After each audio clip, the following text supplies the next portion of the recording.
हर आदमी stock market से पैसा कमाना चाहता है।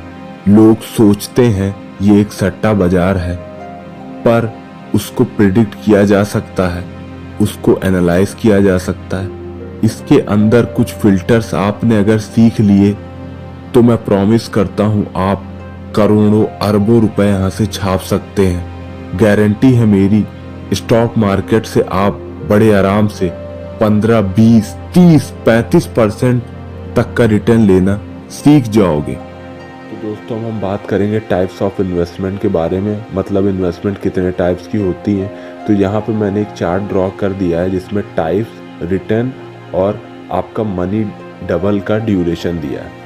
तो पहला है एफडी फिक्स डिपॉजिट। इसमें आपको रिटर्न 4 से 5% तक का मिलता है और आपका पैसे डबल करने की बात रही तो 14 साल बाद होता है। सेकंड जो है डेथ फंड, जिसमें आपको रिटर्न 5% का मिलेगा, पैसा डबल आपका 14 साल बाद होगा। थर्ड है रियल एस्टेट, जिसमें निगेटिव में आपको रिटर्न मिल रहा है 2010 से और इसमें मनी डबल नहीं होता। फोर्थ है गोल्ड, इसमें आपका रिटर्न जो है 9 से 10% तक का होगा और आपका पैसा डबल इसमें 8 साल बाद होगा।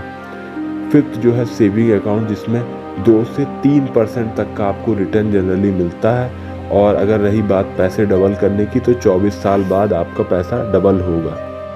सिक्स्थ है करंट अकाउंट। इसमें रिटर्न की बात करें तो उसमें आपको रिटर्न नहीं मिलता है, पैसे रही डबल करने की बात तो पैसा भी इसमें डबल नहीं होता।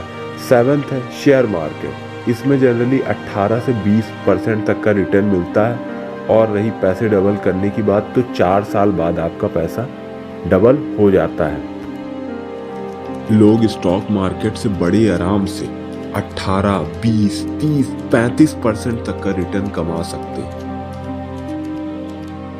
लेकिन कुछ कंडीशन है। जैसे शेयर बाजार को सट्टे की तरह मत ले और टिप्स के भरोसे मत इन्वेस्ट करें। शेयर बाजार में इन्वेस्ट आप 2 तरह से कर सकते हैं। पहला है म्यूचुअल फंड इनडायरेक्ट, जिसमें एक आदमी आपके पोर्टफोलियो को मैनेज करेगा जिसके बदले वो 2 से 3% तक का कमीशन लेगा। दूसरा है डायरेक्ट, जिसमें आपको किसी कंपनी के शेयर में इन्वेस्ट करना होता है। इसके सारे डिसीजन आपके ही होते हैं।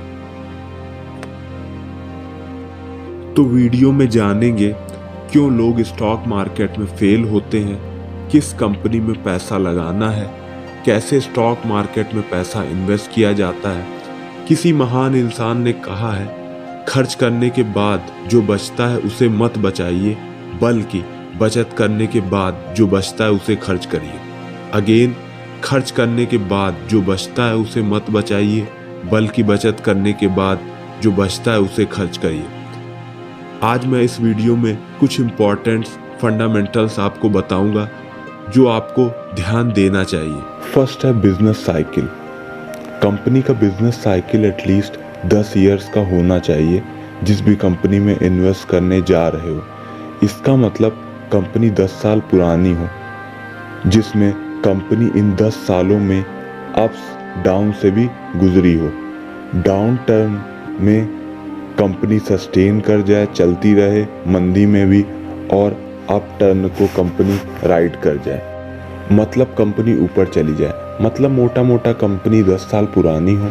ऐसा ना हो कोई भी आई गई कंपनी में इन्वेस्ट कर दिया।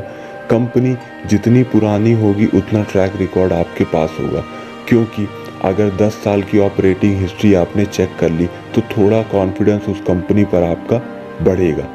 जैसे ब्रिटानिया इंडस्ट्रीज का ट्रैक रिकॉर्ड था। ये कंपनी 129 साल पुरानी कंपनी है। वरुण बेरी इसके एमडी हैं। 2011 में इसका स्टॉक प्राइस 200 रुपये था, 2014 में 450 रुपये था, 2017 में 1800 रुपये हो गया, 2021 में 3400 हो गया।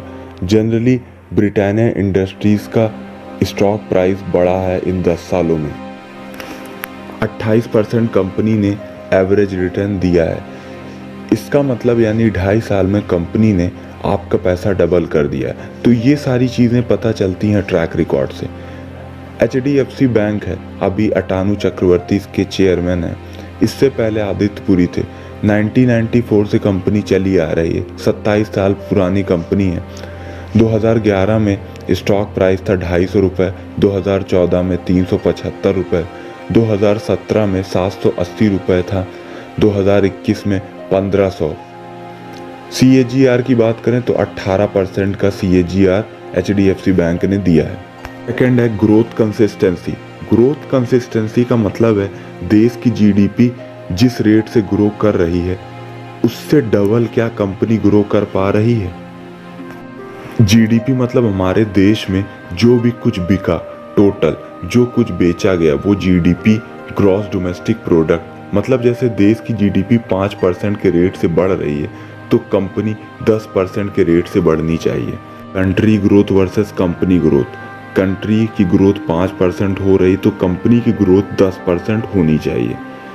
सपोज कंट्री की ग्रोथ 7.5% की रेट से बढ़ रही है तो कंपनी 15% की रेट से बढ़नी चाहिए। कुछ कंपनी जिनकी ग्रोथ कंसिस्टेंसी रही है जैसे जुबिलिएंट फूड वर्क, डोमिनोज पिज़्ज़ा, इसके चेयरमैन है हरि एन श्याम भाटिया। इस कंपनी के केस में GDP 7% ग्रो कर रही थी, इनकी कंपनी 17% ग्रोथ कर रही थी। 2017 में जुबिलिएंट फूड वर्क्स का स्टॉक प्राइस था 550 रुपये, 2019 में 1600 रुपये हुई, 2021 में 3000, एवरेज रिटर्न 43%, यानी लगभग 1.5 साल में कंपनी पैसा डबल कर दे रही थी। इस कंपनी के बढ़ने का रीज़न था देश की ग्रोथ रेट से ज़्यादा कंपनी की ग्रोथ रेट ज़्यादा हो रही थी। अब चलते हैं तीसरे फैक्टर पे जो है leadership is directly proportion to longevity. मतलब कंपनी लंबी टिकेगी कि नहीं, मतलब कंपनी का लीडरशिप कौन है, मैनेजमेंट कौन है, उसको ड्राइव कौन कर रहा है। जब मैनेजमेंट की क्वालिटी अच्छी होगी तो क्वालिटी ऑफ प्रोडक्ट भी आएंगे, कस्टमर सर्विस अच्छी होगी, ऑपरेशन अच्छा होगा, डिस्ट्रीब्यूशन अच्छा होगा। लीडरशिप क्वालिटी में आप चेक कर सकते हो कंपनी का जो मैनेजमेंट है वो कैसा है, लाइक उसका chairman, MD and other management कैसा है। फर्स्ट आप चेक करो assess the entry barrier created. Second है बैकग्राउंड चेक करो, जैसे उसके ऊपर कोई कोर्ट केस तो नहीं चल रहा है, वो इन्वेस्टर्स के पैसों से कोई खिलवाड़ तो नहीं कर रहा है, उसके ऊपर कोई रेगुलेटरी इशू तो नहीं है लाइक सेबी RBI का। थर्ड है मैनेजमेंट फोरकास्ट, उसका आगे का विजन कंपनी को कहाँ ले जाएगा। फोर्थ है remuneration of senior management. Senior management से पहले देखो लीडर्स कहीं खुद तो ज़्यादा नहीं ले रहा है, लाइक सैलरी अलाउंसेस पर क्विजिट। चेक करो कहीं वो कंपनी को भले प्रॉफिट नहीं हो रहा हो और खुद को अपनी सैलरी अलाउंस के नाम पर मोटा पैसा ले रहा है, हर साल बढ़ा रहा है, तो उस कंपनी पे क्वेश्चन आ जाता है। फिफ्थ है promoters availability during analyst call. असल में कंपनीज में एनालिस्ट कॉल होती है, मतलब इनको जवाब देना होता है क्वार्टर टू क्वार्टर, मतलब कैसा रहा क्या रहा। तो क्या प्रोमोटर्स मैनेजमेंट उन सभी एनालिस्ट कॉल में प्रेजेंट था या नहीं। इससे कहीं ना कहीं पता चलता है मैनेजमेंट कितना सिंसियर और सीरियस है। 6 है रिलेटेड पार्टी ट्रांजैक्शन। आपने विजय माल्या का केस सुना होगा, इनमें भी रिलेटेड पार्टी ट्रांजैक्शन हुआ होगा। जैसे मैं हूँ, मेरा भाई है, बहन है, कजिन है, मेरे मामा का लड़का, मेरी पड़ोसी की लड़की, जो भी रिलेटिव है, फैमिली मेंबर, इन सबको मैंने कंपनी में वेंडर के रूप में लगा दिया। इनका बिल आता है, इनको मैं पेमेंट करता हूँ और इनके अकाउंट से पैसा वापस ले लेता हूँ कमीशन लेकर। ये फ्रॉड होता है बेसिकली, और ये पैसा साइफन करने का तरीका होता है। ऐसे तो कंपनी से पैसा निकाला नहीं जा सकता, तो नकली बिल रिश्तेदारों में जनरेट करके पैसा निकाल सकते हैं। इसको ही बोलते हैं रिलेटेड पार्टी ट्रांजैक्शन, आपस में, फ्रेंड्स में, फैमिली में, रिलेटिव में। ये कुछ तरीके होते हैं चेक करने के। 7th है मैनिपुलेशन इन अकाउंट्स। अकाउंट्स में कहीं मैनिपुलेशन तो नहीं हो रही है, इनका ऑडिटर कौन है चेक करो, क्या इनका ऑडिटर अच्छा है। 8th है एट्रिशन इन लीडरशिप। कहीं लोग बार बार छोड़ के भाग तो नहीं जाते, या लीडरशिप कंपनी में अच्छी बॉन्डिंग महसूस करती है या नहीं, ये सब चेक करो। 9th है प्लेजिंग ऑफ पर्सनल शेयर्स। ऐसा तो नहीं है कहीं कंपनी का मैनेजमेंट अपने शेयर को बार बार प्लेज करता है। 10th है मैनेजमेंट इंटीग्रिटी। चेक करो मैनेजमेंट ईमानदार कितना है, कहीं ऐसा तो नहीं कंपनी का लीडर चोरी चकारी में इन्वॉल्व है। अगर ऐसा है तो फिर कंपनी को डूबना ही है।